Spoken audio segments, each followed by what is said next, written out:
మీరు బరువు తగ్గాలనుకుంటున్నారు కానీ ఎందుకు? అద్దంలో స్లిమ్ గా కనిపించడానికా లేదా మన జీవితాన్ని ఇంకొంచెం బెటర్ చేసుకోవడానికా? మనకి తెలియకుండానే కొన్ని చిన్న చిన్న విషయాలు మిస్ అవుతూ ఉంటాం. పిల్లలు బయటికి వెళ్ళి ఆడుకుందాము అని అంటే వద్దు, నాకు కొంచెం అలసటగా టైర్డ్ గా ఉంది అని అంటాం. ఫ్యామిలీతో ఎక్కడికైనా ట్రిప్ వెళ్తే నడుస్తున్నప్పుడు అక్కడే కూర్చొని ఒక చోట మీరు వెళ్ళండి, నాకు కొంచెం అలసటగా ఉంది అని అంటాం. ఫంక్షన్ కి కొత్త బట్టలు కొన్నప్పుడు ఇది నాకు సూట్ అవుతుందా అనుకుంటాం. ఫోటో తీసేటప్పుడు వెనకాలకు నుంచుంటాం సరిగా కనిపించకుండా ఉండడానికి. ఇవి ఒక్కొక్కటిగా చూస్తే చిన్న విషయాలు, కానీ సంవత్సరాలు గడిచాక మన జీవితంలో మిస్ అయినవన్నీ చూసుకుంటే ఒక పెద్ద విషయంగా, పెద్ద బాధగా మిగిలిపోతుంది. మన కుటుంబానికి మనం సంపాదించే డబ్బులు మాత్రమే అవసరం కాదు, మన ప్రెజెన్స్ అంటే మనం అక్కడ ఉండడం అనేది ముఖ్యం అన్నమాట. పిల్లలకి కాస్ట్లీ బొమ్మలు కొనివ్వడం మాత్రమే కాదు, వాళ్ళకి వాళ్ళతో పరిగెత్తే పేరెంట్స్ కూడా కావాలి. ఇంట్లో వాళ్ళు ట్రిప్ ఎక్కడికైనా ప్లాన్ చేయడమే కాదు, అక్కడికి వెళ్ళినప్పుడు ఎంజాయ్ చేసే ఎనర్జీ కూడా ఉండాలి. ఎందుకంటే పిల్లలు ఒక రోజు పెద్దవాళ్ళు అవుతారు. అప్పుడు వాళ్ళు గుర్తుపెట్టుకునేది అమ్మా నాన్న ఏమి ఇచ్చారు అనేది కాదు, నాతో ఎంతగా ఉన్నారు, ఎలా ఉన్నారు అనేది గుర్తుపెట్టుకుంటారు. మీ యొక్క ప్రెజెన్స్ అనేది చాలా ఇంపార్టెంట్ ప్రతి సిచ్యువేషన్ లో కూడా.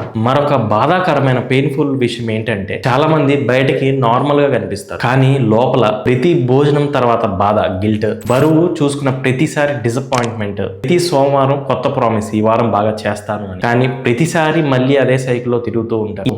బరువు ఒక 10 కేజీలు తగ్గాము అని అంటే అది కేవలం కేజీలు మాత్రమే కాదు, నేను అనుకున్నది నేను సాధించాననే కాన్ఫిడెన్స్ అన్నమాట. ఇంకొన్నిసార్లు మన బరువు ఎక్కువ ఉండడం మన సోషల్ లైఫ్ అంటే సామాజికంగా కూడా ఎఫెక్ట్ చూపిస్తుంది. బీచ్ కి వెళ్తే ఫోటోకి దూరంగా ఉండడం, డాన్స్ చేయాలని ఉన్నా గానీ వెనక్కి అడుగు వేయడం, ఫ్రెండ్స్ తో బయటకు వెళ్తే ఎక్కువగా నడవాల్సి వస్తుందని అవాయిడ్ చేయడం, మనకి నచ్చిన బట్టలను చూసి సరే తర్వాత చూద్దాంలే, బరువు తగ్గాక చూద్దాంలే అని పోస్ట్ పోన్ చేస్తాం. ఇలా జీవితాన్ని పోస్ట్ పోన్ చేస్తూ ఉంటాం. కానీ ఒక్క విషయం గుర్తుపెట్టుకోండి, జీవితం మనం ఐడియల్ వెయిట్ బరువు తగ్గేంత వరకు వెయిట్ చేయదు. ఇంకా ఆరోగ్యకరమైన సమస్యల గురించి చూస్తే శరీరం ఒక్క రోజులో అనారోగ్య సమస్యను క్రియేట్ చేయదు. కొన్ని చిన్న చిన్న సిగ్నల్స్ ఇస్తుంది. ఎనర్జీ తగ్గడం, మూమెంట్స్ తగ్గడం, ఎక్కువగా నడవలేకపోవడం, ఆయాసం రావడం, నిద్ర తగ్గిపోవడం, జాయింట్ లో డిస్కంఫర్ట్, కొన్ని మెటబాలిజం సంబంధించిన సమస్యలు. అందుకే ఆరోగ్యాన్ని రిపేర్ చేయడం కంటే కూడా అసలు రాకుండా ఉండేలా చూసుకుంటే prevention is better than cure అంటారు. మన ఫోన్ లో ఒక 10% ఛార్జింగ్ ఉందనుకోండి, వెంటనే ఛార్జర్ వెతుక్కుంటాం, ఎందుకంటే స్విచ్ ఆఫ్ అవ్వకముందే ఛార్జింగ్ చేయాలని తెలుసు. కానీ మన శరీరం విషయంలో మాత్రం మొత్తం పూర్తిగా ఎగ్జాస్ట్ అయిపోయేంత వరకు ఎందుకు వెయిట్ చేస్తాం? సమస్య